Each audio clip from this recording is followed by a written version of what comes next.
ഇപ്പൊ ലാലേട്ടൻ മമ്മൂട്ടിയുടെ കൂടെ ഒരുപാട് പടങ്ങൾ ജയശേഖരൻ ചെയ്തിട്ടുണ്ട്. നമ്മളിപ്പോഴും കേൾക്കുന്നതാണ് ലാലേട്ടൻ നല്ല ഫ്രീ ആയിട്ടൊരു വ്യക്തി, മമ്മൂക്ക ഭയങ്കര സീരിയസ് ആയ ഒരു ക്യാരക്ടറാണെന്നാണ് നമ്മൾ കേൾക്കുന്നത്. അങ്ങനെയാണ് സത്യത്തിൽ ജയശേഖരൻ ചെയ്തപ്പോൾ എങ്ങനെ ഉണ്ടായിരുന്നു? രണ്ടുപേരും കൂടെ ഇത്രയും വർഷത്തെ എക്സ്പീരിയൻസ് വെച്ചിട്ട്? അല്ല, രണ്ടുപേരും രണ്ട് രീതിയിലാണ്. ഇപ്പൊ ഉദാഹരണത്തിന് പഴയ പാട്ടുകളൊക്കെ മമ്മൂക്കയ്ക്ക് അസാധ്യ നോളജാണ്.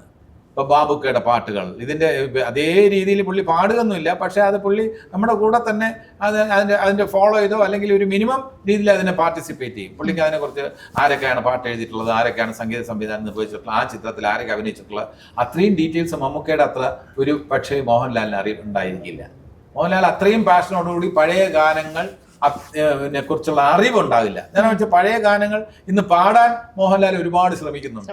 ഇപ്പൊ സ്റ്റേജ് ഷോസിൽ പഴയ ഗാനങ്ങൾ പുള്ളി പഠിച്ചു പാടുന്നുണ്ട്. ബേസിക്കലി അത് പഠിച്ചു പാടുകയാണ്. മമ്മൂക്ക അങ്ങനല്ല. മമ്മൂക്കയ്ക്ക് ആ പാട്ടുകളെ കുറിച്ച് നല്ല അറിവാണ്. എനിക്കും അതേപോലെയാണ്. ഞാൻ പണ്ടത്തെ സിനിമകൾ കണ്ട ഓരോ സിനിമയും ഇത് പാട്ട് ആരാണ് എഴുതിയിരിക്കുന്നത്, അന്ന് ഏത് സിറ്റുവേഷനിലാണ് ഈ ഗായകൻ പാടുന്നത് അല്ലെങ്കിൽ ഈ നടൻ പാടുന്നത് എന്നുള്ളത് എനിക്ക് നന്നായിട്ട് അറിയാം.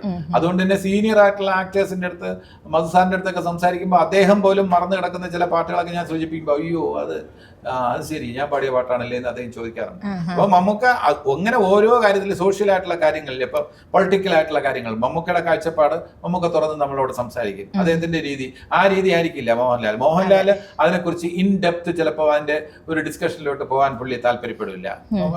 മമ്മൂക്കാണെങ്കിൽ അത് ഇൻ ഡെപ്ത് തന്നെ ഒരു സമൂഹത്തിൽ നടക്കുന്ന അന്നത്തെ ഡിസിഷൻ, പത്രവാർത്തകൾ വന്നിട്ടുള്ള തലക്കെട്ട് വന്നിട്ടുള്ള ഒരു വാർത്തയെക്കുറിച്ച് മമ്മൂക്കയുടെ ഡിസ്കഷൻ ആംഗിൾ എന്ന് പറയുന്നത് വളരെ സീരിയസ് ആയിട്ട് അതെന്താണ്, അതിന്റെ പ്ലസ് എന്താണ്, അതിന്റെ മൈനസ് എന്താണ്, അതിന്റെ പൊളിറ്റിക്കൽ വശം എന്താണ്, അതിന്റെ ഒരു സോഷ്യൽ ആംഗിൾ എല്ലാം ഇന്ന് ഡിസ്കസ് ചെയ്യും, കൂലങ്കഷമായി അത് ചർച്ച ചെയ്യും. മോഹൻലാൽ ആണെങ്കിൽ അതിനെക്കുറിച്ച് ഒരു പെട്ടെന്ന് അങ്ങ് ആ ചർച്ച അവസാനിപ്പിക്കും. അതൊക്കെ അങ്ങനെ ഭവിക്കുന്നതല്ലേ, എന്താണ് അതിനെക്കുറിച്ച് കൂടുതലൊന്നും പറയാനില്ല, അതൊക്കെ അങ്ങനെ നമ്മൾ തീരുമാനിക്കുന്ന പോലെ അല്ലല്ലോ, ഭവിക്കുന്നതല്ലേ എന്ന് പറഞ്ഞ് മോഹൻലാൽ അങ്ങനെ അങ്ങ് അത്രയും ഒരു ലാഘവ ബുദ്ധിയോടെ ആയിരിക്കും ചിലപ്പോൾ കൈകാര്യം ചെയ്യുക.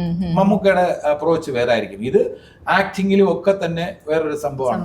അപ്പം പിന്നെ മോഹൻലാല് ഒരു ഷോട്ടിൽ അഭിനയിക്കുന്നതിന് മുമ്പ് ഭയങ്കര ഒരു തമാശ പറഞ്ഞിട്ട് നിൽക്കുകയാണെങ്കിൽ പോലും അടുത്ത ഷോട്ടിൽ പെട്ടെന്ന് കരയേണ്ടതാണെങ്കിൽ പെട്ടെന്ന് ആ സെക്കൻഡുള്ളിൽ ആ ട്രാൻസിഷൻ മോഹൻലാൽ കൊണ്ടുവരും. മമ്മൂക്കാണെങ്കിൽ ശരി, ആ സീനിന് മുമ്പ് ഒരു ചെറിയൊരു സ്റ്റഡി പോലെ നടത്തിയിട്ട് ആ ഷോട്ടിനെ ഒന്ന് ആലോചിച്ച് ആ ക്യാരക്ടർ വീണ്ടും ഒന്നുകൂടെ ഒന്ന് ഫോമിലാക്കിയിട്ട് ആ പെർഫോമൻസിലേക്ക് കയറും. ഇതൊക്കെ രണ്ടുപേരും സക്സസ് അവരുടെ വഴികൾ. ഇത് ആരാണ് ബെറ്റർ എന്ന് നമ്മൾ ഡിസ്കസ് ചെയ്യേണ്ട കാര്യമില്ല. രണ്ടുപേരും തെളിയിച്ചിരിക്കുകയാണ്.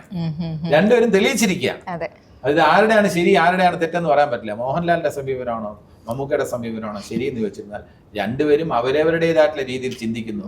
ഒരാൾ പൊളിറ്റിക്സിൽ കൂടുതൽ അദ്ദേഹത്തിന്റെ ചിന്തകൾ ബാക്കിയുള്ളവരുമായിട്ട് ഷെയർ ചെയ്യുന്നു, ഒരാൾ പൊളിറ്റിക്സിന്റെ അത്രയും ഗൗരവത്തോടുകൂടി കാണുന്നില്ല. എന്നാൽ ഈ സമൂഹത്തിന്റെ ഭാഗമായിട്ട് പ്രതികരിക്കേണ്ടടുത്ത് മാത്രം പ്രതികരിക്കും. അങ്ങനെയൊക്കെ വരുന്നു. അപ്പൊ രണ്ടുപേരും അഭിനയത്തിലും പേഴ്സൺ എന്ന നിലയ്ക്കും അവർ രണ്ടുപേരും രണ്ട് രീതിയിലാണ്. ആ രണ്ട് രീതിയും പ്രേക്ഷകരും മലയാളികളും സ്വീകരിച്ചിരിക്കുന്ന ശൈലികളാണ്.